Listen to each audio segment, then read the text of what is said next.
Hi, everybody. Today we're going to be talking all about applying for graduate school as a nurse and deciding what things you should take into consideration when deciding whether or not to go back to school as a nurse. If you're new here, my name is Asia. I am a registered nurse. I am also a postdoc as well as a nurse researcher. And so that's a little bit about me. I recently started making YouTube videos about all things nursing and professional development because those are the things that I care about. So, yeah. So today we're going to be talking about graduate school. I want to just start by saying that it is not the biggest decision in the world to decide to go back to school. You can change your mind, you can withdraw, you can change the program of study. It's not the end of the world. I think that graduate school exposes you to different aspects of nursing, and you can decide what flavor of that you get jiggy with. Um, a little bit about my nursing trajectory. I graduated from nursing school in 2019 with my first nursing degree, which was a Bachelor of Science in nursing. I worked 2 years in the hospital, which puts us right around the pandemic. I ended up going to a PhD program. It was a BSN to PhD program that I completed in 3.5 years. I graduated with my PhD in nursing in 2024, and I am now working as a postdoc and also getting a master's degree in addition to my postdoc. Um, Now that's what I'm currently in the process of doing.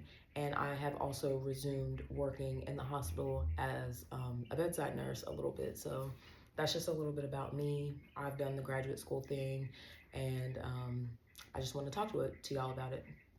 So going back to school is not the biggest decision that you'll make in your life, but it will give you some exposure to what you may or may not like in terms of advancing your nursing career. One of the questions I think is most important to keep in mind is, what are your long-term career goals? Do you want to be in leadership? Do you want to be clinical? Do you want to be in education? Do you want to write textbooks? Whatever it is, that is important to consider. That is important for you to consider when you're thinking about applying for graduate school. I just spit and that was crazy. I'm probably not editing that out. But so what do you want your future to look like? That can kind of guide you into the correct direction.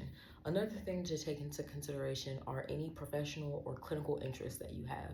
So I will say personally for me, I did not have any clinical interests. I thought I wanted to go to nurse practitioner school like when I first became a nurse, and I realized I'm like, I don't know why I would enhance my clinical scope because I'm not interested in any specific patient population.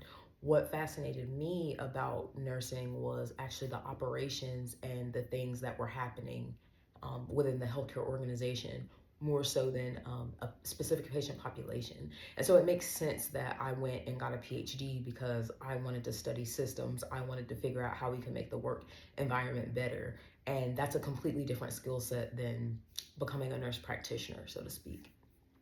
So definitely want to think about your interests, if you have any. If you don't, that might not be a bad idea. It may not be a bad idea to shadow someone or to kind of read up on different career pathways in nursing. There's a lot you can do.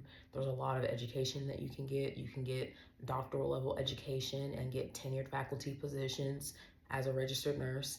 Um, that's that's good, you know. So I didn't know that when I was in nursing school. I thought nurses worked in the hospital on my butt. I had no idea people were conducting research. I had no idea that there were all of these other pathways in nursing. I didn't know people got doctorate degrees in nursing. This was all news to me. And but because I was exposed to that knowledge, I have been able to advance my career in a way that wouldn't have been possible without that knowledge. So definitely want to think about your long-term career goals. You definitely want to think about your interests professionally. Other than that, you also want to consider how you're going to pay for graduate school. There are a lot of academic medical centers that will allow their full-time employees to seek higher education for free as a part of the fact that they work there. If you work at a school, oftentimes you can go to that school for free. I was fortunate in that I wanted to do a graduate program that provided funding. So I actually got a scholarship to pursue my PhD that paid my tuition as well as me a living stipend so that I didn't have to work. And so there are opportunities like that at larger, more funded schools have opportunities and programs like that. So these are all things to take into consideration. Additionally, you can borrow and get student loan money in order to fund your graduate level education. It's completely up to you.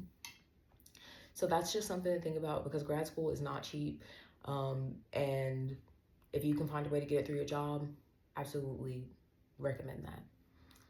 A few questions that need answers. I'm looking at my notes just so you know why I'm looking down. No, not questions that need answers. Tips. So first and foremost, seek mentorship. It doesn't matter if the person that you're mentoring is necessarily a nurse, but it should be someone that can give you experience, experience-based advice. You know, everyone probably intends, everyone probably has well intentions when it comes to talking to you about your career, but you want to be very selective about who you're getting career advice from. If you're getting career advice from people who are where you want to be, people who kind of have a life that's in harmony with what you want for yourself, you can absolutely take that advice. But you don't want to be taking career advice from people who do jobs that you're completely not interested in, or have never gone to college, or people that are in the same stage of life as you that don't have that experience to back them up. So these are just all things to keep in mind. You definitely want to seek mentorship. Also, in that same vein as mentorship, you definitely want to have expose yourself to networking opportunities. One of the best ways I think you can network is by getting involved with professional organizations. Like, I'm a member of the State Nurses Association for the state that I have my nursing license in. I'm a member of the American Nurses Association. I'm a member of the Association for Leadership Science in Nursing. I'm a member of Sigma Theta Tau. There's a lot of nursing professional organizations that you can be members of, and healthcare in general. And by exposing yourself to those professional settings, you can kind of heighten the odds that you will meet people at other places, people who know people that you do not know, people who have opportunities, and people who have like either job opportunities or they know someone at an academic institution that you may want to go to. There are all these opportunities that can come from a professional organization. I could make a whole video about opportunities that I've been presented with from professional organizations and how it's impacted me and grown my CV. So definitely get involved in professional organizations. I think ANA, that's the American Nurses Association, it's like 15 or 16 bucks a month. You can pay annual, you can pay it a month. I mean, people are spending that at the drive-through. You know, like you can invest that into your career. This is just a personal tip that I give people all the time is when you're applying for graduate school, it is my personal preference and opinion to recommend not applying to a whole bunch of places. I do not believe that it helps you at all to loosely, with no loyalty, apply to these programs, sending the same letter of purpose, but you know, scratching out one name and putting in the other. It really comes off as inauthentic, and I am not a guru. I've never sat on an admissions committee, but I believe that you can tell in a personal statement when someone's really serious about going to your program. And I'm the type of person to where when I applied to graduate school, I applied to one place. When I applied for a postdoc, I applied to one place because I had my heart set on these specific places. What did I do? I collaborated, wrong word. I networked with people that worked there. I met with them. I wanted to kind of get a feel for whether or not I'd be a good fit. I did my research. I was able to know people that were in my interview that I didn't even know were going to be in my interview. That helped me tremendously. It serves you better if you get acquainted and decide where you want to go and then put your effort into going there. I do not think it's worthwhile to spend a bunch of energy finding plan B, C, D, E, and F's just in case your first choice doesn't work out. I know this is nursing specific advice. I'm not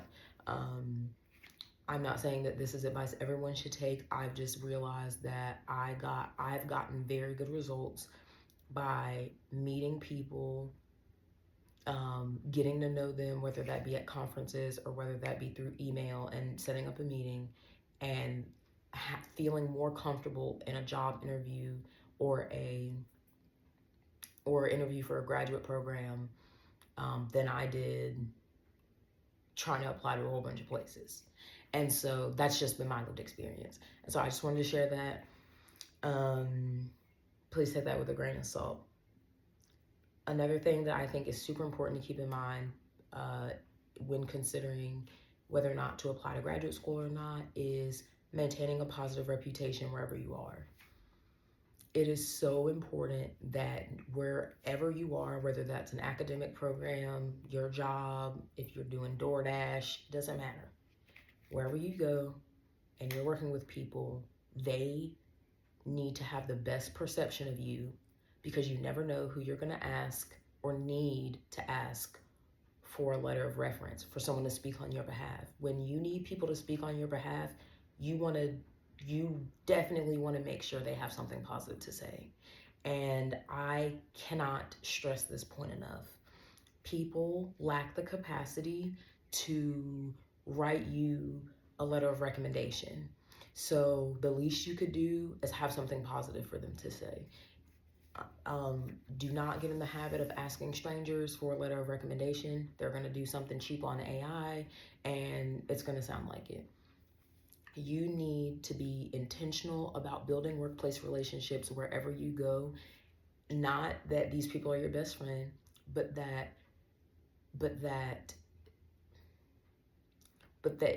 they had a positive encounter with you, and the only things that they can say about you are positive. That in the event they were given an opportunity, they would want to help you. That's the kind of person you need to be in the work environment. Even if you're a bedside nurse thinking about going back to school for something non-related to bedside nursing, you're going to need references from the people that you work with, from your manager, from your charge nurse. They need to be able to say something positive about you. And we can't be perfect, but we need to at least have people that can speak on our behalf, because that's going to go very, very far. And once you get into school, same thing. Your professor should be able to speak very positively about you as a student at their academic institution. You have to maintain a positive reputation to have a meaningful career. There's no way around it. People have to like you for you to have a career that you can be proud of. And that's just the nature of what this is. And you can, I'll be honest, you can probably get by working in the hospital if people don't like you, because they need warm bodies in the hospital. But if you're talking about getting an advanced degree, getting into these programs, thriving in these programs, collaborating, you have to be agreeable. You have to be likable. Serious. Okay. Enough of that. Oh, I already said join professional organizations. Okay, perfect. So this is about almost 15 minutes of me brain dumping all things graduate school. I'll say truthfully to end this that going to graduate school gave me the spark I needed to continue my nursing career. I got very burned out with nursing during the pandemic, and graduate school for me, which was a PhD program, really, really changed my perspective on what my career could be. And I'm really here to just share that all with you. There's so much you can get out of a career in nursing. There's so much that you can get out of a career in healthcare. I'm realizing there's a lot you can get out of a career in academia and research. And I want to share all of that knowledge with you, because that knowledge has been very, very transformational for me. I hope y'all have a good night.